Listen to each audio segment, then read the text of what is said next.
As I was saying at the end of my last video, go to Chris Fix channel. He's a mechanic. He puts a lot of videos on YouTube about a lot of things. Sorry, but right now he don't have, as far as I know, anything about changing alternator.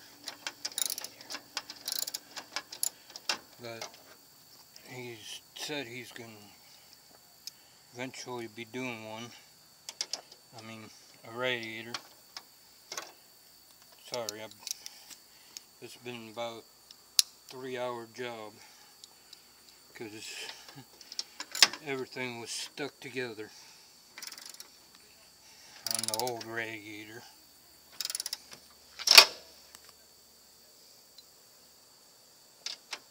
Which got a leak.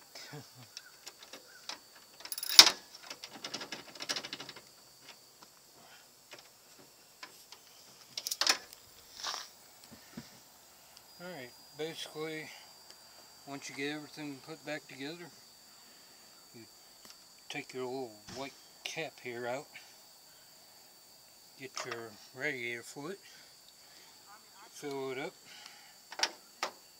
make sure you run it and burp it and everything.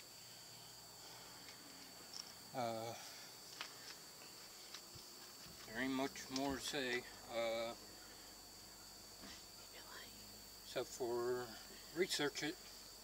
Have a great one.